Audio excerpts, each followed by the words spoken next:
Heather Mills. Not my fault. Hello, I'm H.G. Tudor. Many of you may be familiar with Heather Mills, or as she once was known, Heather Mills McCartney, because she once was married to ex-Beatle Paul McCartney. Now, take it from me, Heather Mills is a narcissist. I'm not going to go through all of the evidence to explain all of that. She's not somebody that I view as needed to go under the Tudor scope, but I have examined her and formed that conclusion. In case you don't know about her, she's an English former model, businesswoman and activist, and best known for being in a relationship with Paul McCartney. She first came to public attention in 1993 when she was a model and was involved in a traffic collision with a police motorcycle in London. The accident resulted in the amputation of her left leg below the knee, but she continued to model using a prosthetic limb and later sold her story to the tabloid journal News of the World. She was married to Alfie Carmel, married in 1989, but they divorced in 1991. She then began a relationship with Paul McCartney in 2000. They married in June 2002, and Mills gave birth to Beatrice Millie McCartney on the 28th of October 2003. They separated in 2006 and finalised their divorce in 2008. After her marriage to McCartney, Mills became involved in animal rights advocacy and, as of 2012, was a patron of Viva, the Vegetarians' International Voice for Animals, and the Vegetarian and Vegan Foundation. She's also vice president of the Limbless Association. As mentioned, she gained most prominence as a consequence of being married to Paul McCartney. And as a narcissist, she engages in showing the representative behaviors, of one of which is a huge capacity for blame shifting. But before I get onto that, let me just give you a little bit of a flavour for some of her behaviours. Mills wrote that when she was 8 years old, she and her next-door neighbour were kidnapped and sexually assaulted by a swimming pool attendant. But her neighbour, Margaret Ambler, alleged that Heather's story was nothing what she made it out to be, that Heather was never a victim, and the pool attendant did not commit suicide as she had written. This tends to suggest that somebody is a little bit of a stranger to the truth. Although having received a letter from Heather offering £10,000 to stop a court case, Ambler complained that the story had caused her deep discomfort by bringing the incident to national attention, which demonstrates a lack of boundary recognition and a failure of emotional empathy. So Ambler sued for breach of privacy and accepted an out-of-court settlement of £5,000 and £54,000 of legal costs. With regard to her relationship with McCartney, it's rather interesting, because that when they were separated, which was the 17th of May 2006, in November 2007, Mills gave a number of interviews saying that the breakdown of the marriage was caused by her husband's daughter, Stella, whom she described as jealous and evil, smearing. Mills had previously talked with New York Magazine, saying Stella had once issued a press release confirming how much she liked her new stepmother, although Stella's publicist denied that such a statement had ever been issued. After dismissing Anthony Julius, a Mishkondaray lawyer, Mills stated she would represent herself in the upcoming divorce hearing, with help from her sister Fiona, David Rosen, a solicitor advocate, and Michael Shelub, an American attorney. Notice that this is a multi-million-pound divorce, with McCartney utilising expensive lawyers, where she decides that she's going to dispense with her own lawyer and do it herself. That demonstrates a sense of entitlement and likely that she was receiving advice that she didn't like, which was therefore a threat to control. In leaked documents, Mills complained that McCartney was often drunk, smoked cannabis, stabbed her with a broken wine glass, pushed her over a table, and pushed her into a bathtub when she was pregnant. Referring to her part in the marriage, Mills said that she had been a full-time wife, mother, lover, confident business partner, and psychologist to McCartney. Thus, she was a saint and an angel, and he was a twat, that she was the victim of abuse, while she had only ever been decent to him. However, McCartney's lawyer studied Mill's book, Life Balance, The Essential Keys to a Lifetime of Well-Being, as it contradicted many of her claims. Well, such as when she praised McCartney for bringing me breakfast in bed every morning, no matter how he feels, and I do the dinner, so we've got that agreement, his thoughtfulness. Accordingly, it showed that what she claims had actually happened was a revision of history compared to what she had first written. It also shows the split thinking, that in her book she praised McCartney, but then, of course, when he'd gone through the sustained devaluation and divorce followed, that she repeatedly had to smear him and suggest that she was a victim of abuse. But there's more.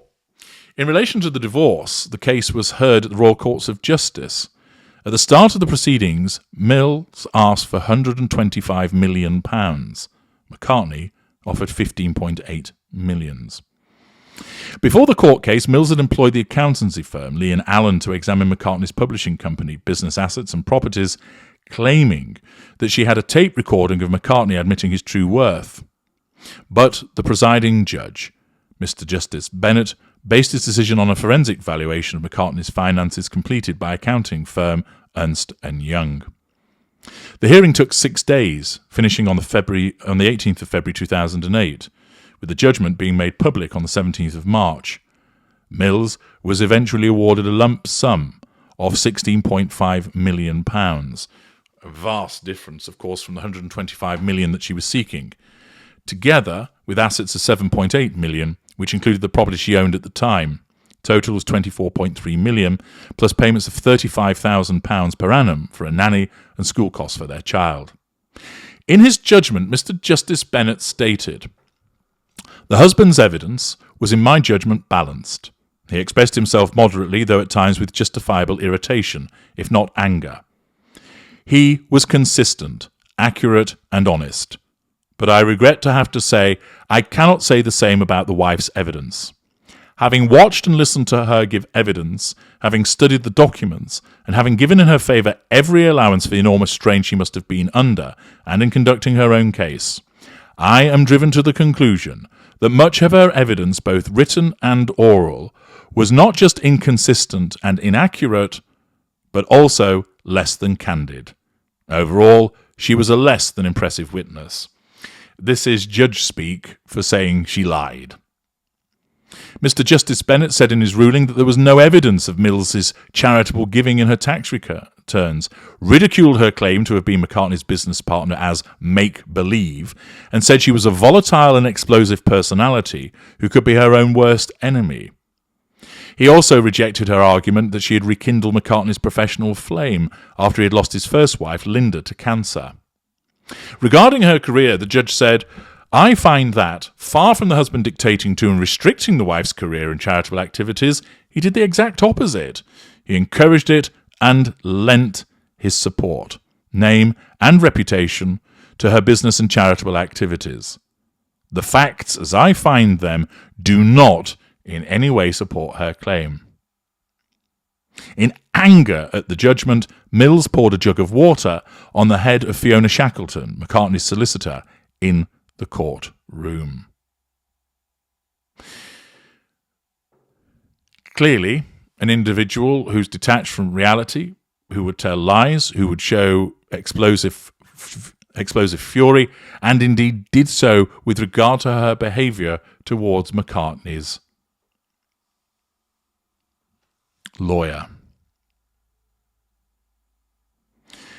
She found herself subjected to considerable media criticism, and a journalist with the same name, Heather Mills, at the time working for The Observer, accused Mills of impersonating her for over a year in the late 1990s, showing people cuttings of articles the journalist had written, which had helped Mills secure a job presenting The General, a BBC television programme about Southampton General Hospital, character trait acquisition and fraud.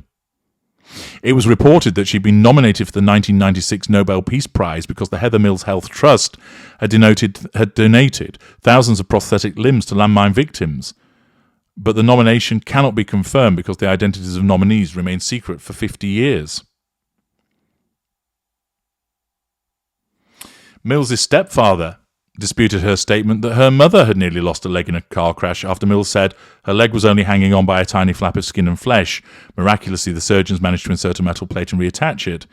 Her stepfather said that Mills's mother had suffered a leg injury after a car crash but recovered and was a keen tennis player, and that Mills is simply a very confused woman for whom reality and fantasy has become blurred. Mills said she'd once been asked to stand for Parliament by 3 main political parties and been offered a peerage in 2001 to become Baroness Mills by the then British Prime Minister Tony Blair and a certain Lord MacDonald. An ITV documentary interviewed 3 men named Lord MacDonald, but none of them could remember ever meeting Mills. British journalist Jasper Gerrard, to whom Mills made the claims, also said she told him that she had cancelled a meeting with US President Bill Clinton in case her endorsement affected a US election outcome. Mills stated that she was once awarded the title of Outstanding Young Person of the Year by the British Chamber of Commerce, but did not challenge newspapers after they discovered that there was no such award in existence.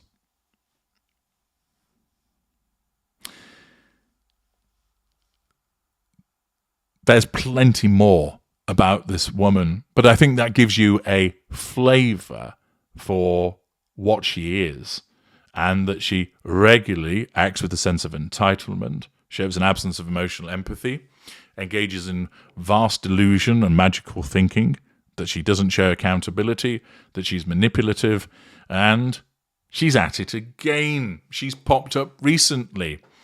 Many people dismiss her as basically a nut job, but it's more than that. She's a narcissist exhibiting all of the behaviours that are associated with that personality disorder. But her narcissism comes to the fore again, as reported in The Telegraph, as Heather Mills blames litany of lies as vegan empire collapses. Daniel Wolfson writes, Heather Mills has blamed the gaslighting meat industry for the collapse of her vegan food empire. Accordingly, her business has failed, and it's not her fault. It's somebody else's fault. Ms. Mills, who previously stated ambitions to turn the northeast of England into the Silicon Valley of plant-based foods, magical thinking, delusion, said in a statement on her website that she was devastated as V-Bites prepares to file for administration. V-Bites was founded in 1993 and describes itself as the original plant-based food pioneers. It makes meat-free sausages, burgers and fish fingers, and previously had a supplier deal with McDonald's. Ms. Mills criticised celebrity campaigns promoting dairy products and the meat industry for fueling the decline in demand for vegan foods. Ms. Mills wrote, "One of the major issues the plant-based market needs to tackle is the galvanised and well-funded marketing of misinformation currently being undertaken by the meat and dairy industries, and sadly backed by select celebrities who, in my view, should take their responsibilities as influencers much more seriously. Many of the campaigns we are seeing, such as the Got Milk campaign by the dairy industry, joking about plant milk, insulting lactose-intolerant people, as well as ethical environmental animal lovers, are well-funded gaslighting initiatives that detract from the facts and sow the seeds of doubt in consumers who deserve to know the truth. The plant-based industry needs to take a lead from the dairy industry in unifying its voice, but as a force for good and the promotion of the facts, as opposed to a litany of lies and misinformation." Notice there the smearing that takes place, that it's not to do with mismanagement or the fact that there's actually not as much of a market for these products as she thought. No. The reason that it's failed is that she's subjected to the campaign against her. How many times have you heard a narcissist come out with that? How many times have you heard a narcissist blame the persons unknown, the conspiracy, the campaign against them? The fact is that many people find that plant-based food isn't to their liking. They see it as too processed, too salty, unhealthy, that it isn't an appropriate alternative. And post-pandemic, interest in that particular type of food waned especially. However, Heather Mills, of course, can't accept that there's a problem with the market and perhaps the way that she was running her business. Oh no, it's the evil milk barons that have been plotting. Ms. Mills, who is the ex-wife of Sir Paul McCartney, added that a combination of corporate greed and poor management, the cost of living crisis, and rising prices were also to blame for V-Byte's collapse, i.e., it's not her fault. In 2021, Ms. Mills sold a 25% stake in V-Bytes to Pfeiffer and Langen, the owner of German food company Intersnack, which counts Tyrrell's Crisps and Hula Hoops among its brands.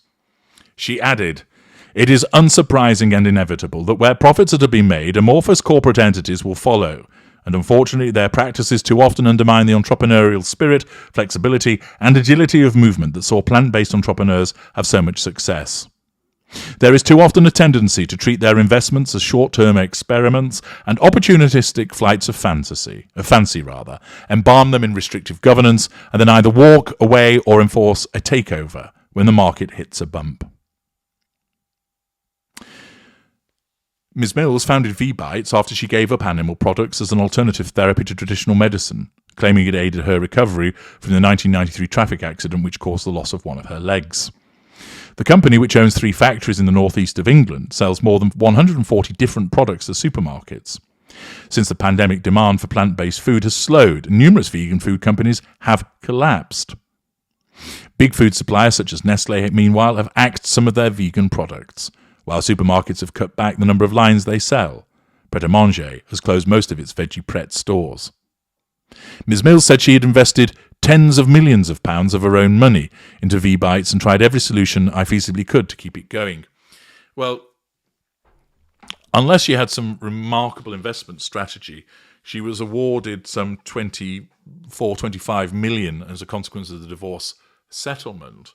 And therefore, to suggest that she's invested tens of millions of her own money doesn't actually add up arithmetically. And also, if you're going to quibble about it, it was Sir Paul McCartney's money. She added, "Anyone that knows me well knows the blood, sweat and tears that my team and I have put into the business for the sole purpose of furthering the plant-based movement, of which we've been the pioneers for over 30 years and effecting a major shift in global human health, the preservation of the environment and the protection of animal welfare." Once again, this deluded individual sees enemies where they don't actually exist, and that she engages in this behaviour of it never being her fault. The fact is that, once again, that much of this is food that's not particularly appealing to many people, and therefore there isn't a market.